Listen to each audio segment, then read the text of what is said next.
Quando si usa l'imperfetto, come possiamo distinguerlo dal passato prossimo? Lo vedremo insieme nel video di oggi. Oggi imparerai che cos'è l'imperfetto, quali sono le 3 funzioni principali e per ogni funzione ti darò anche una rappresentazione grafica affinché tu possa comprendere e soprattutto memorizzare in modo più semplice. Se ti piace la lingua italiana, ti invito ad iscriverti a questo canale e ricorda, attiva anche la campanella, così riceverai una notifica ogni volta che una nuova video lezione è disponibile.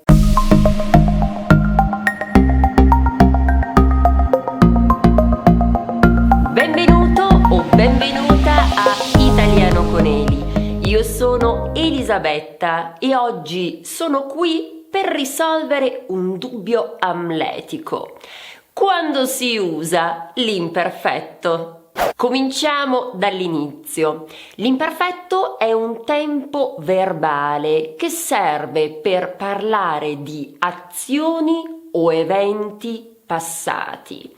A differenza del passato prossimo, però, esprime aspetti diversi. Serve in particolar modo per descrivere lo svolgimento di un'azione. Ti chiedo di guardare questa prima rappresentazione grafica. Ricorda, l'imperfetto è simile a una linea sinuosa. Molto spesso ai miei clienti faccio proprio questo gesto, nel senso che l'imperfetto, e lo vedremo meglio tra poco, ha proprio questo andamento. Non è una linea retta, è una linea sinuosa. Vediamo ora quali sono le funzioni di questo tempo verbale e facciamolo, come piace a me, partendo dalla pratica. Vedremo ora un breve testo. Leggiamolo insieme. L'anno scorso andavo a lezione di italiano il martedì e il giovedì.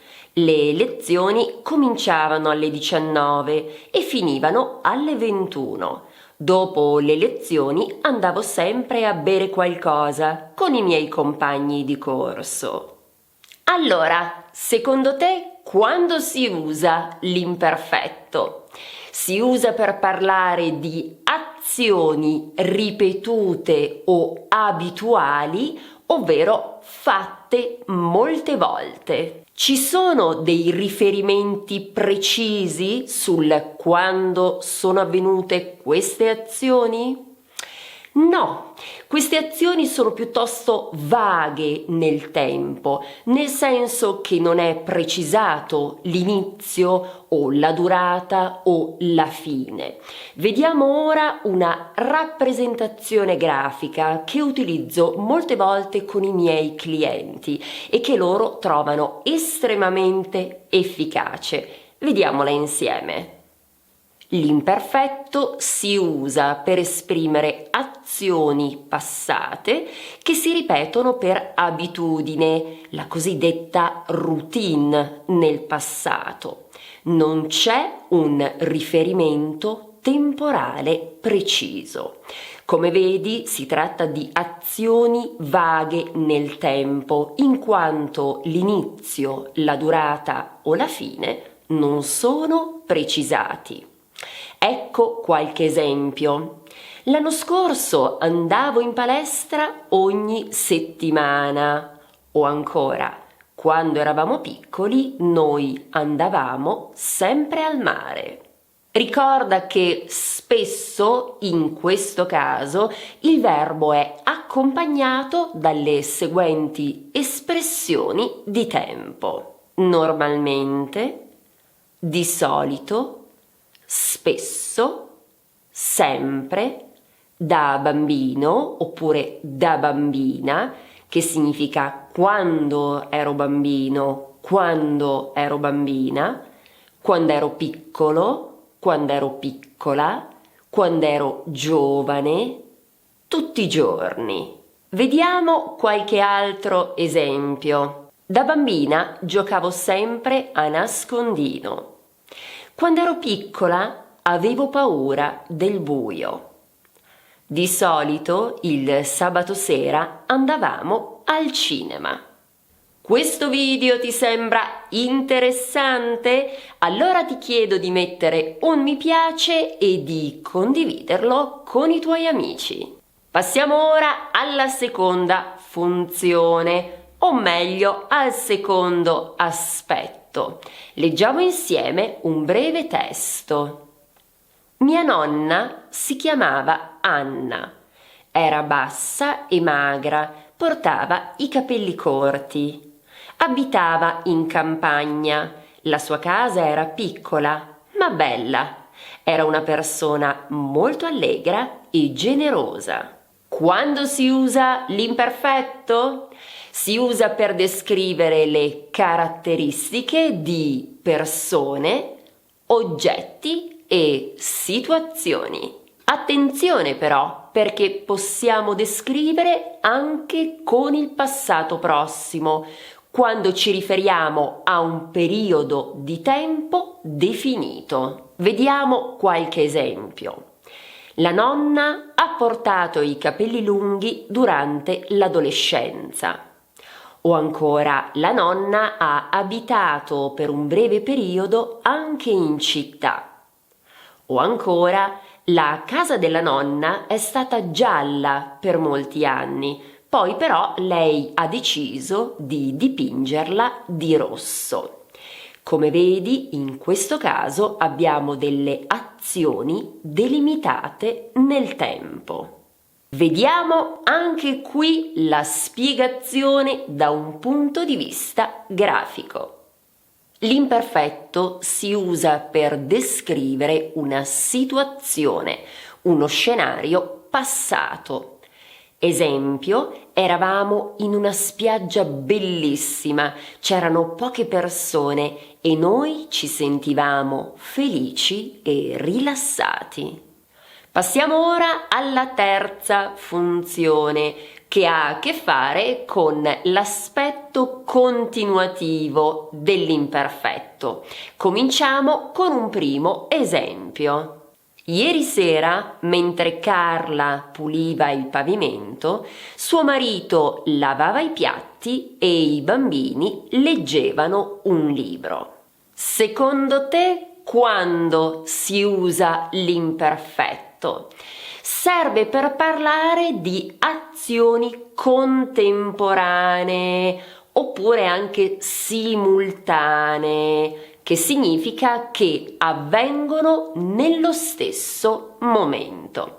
Vediamo anche qui una rappresentazione grafica.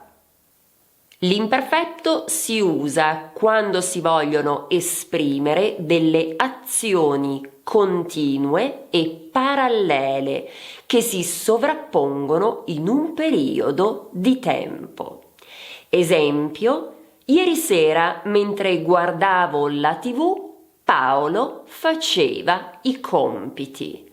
Oppure, mentre il professore parlava, gli studenti ascoltavano con attenzione. Con attenzione non so, speriamo, c'è da augurarselo, vero?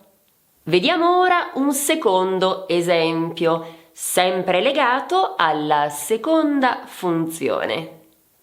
Mentre aspettavo l'autobus è passata Giulia in macchina e mi ha offerto un passaggio.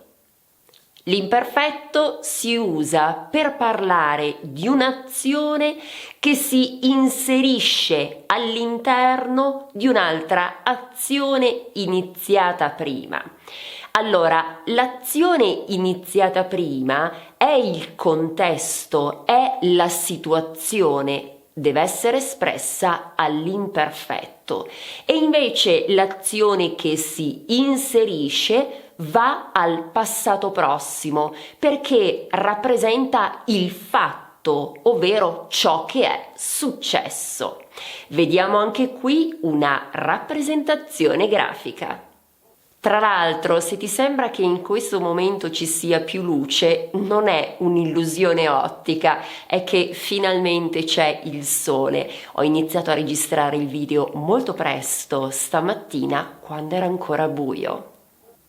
L'imperfetto si usa quando si vuole esprimere l'incontro di un'azione precisa, passato prossimo, con un'azione continua, imperfetto. Come vedi, la linea sinuosa di colore nero indica l'azione in corso, quindi lo sfondo, il background, e invece la pallina di colore rosa indica l'azione che si inserisce. Vediamo qualche esempio. Ieri sera, mentre guardavo la TV, è arrivato Sandro. Oppure, mentre stavo facendo la doccia, è squillato il telefono. Allora, ora è più chiaro?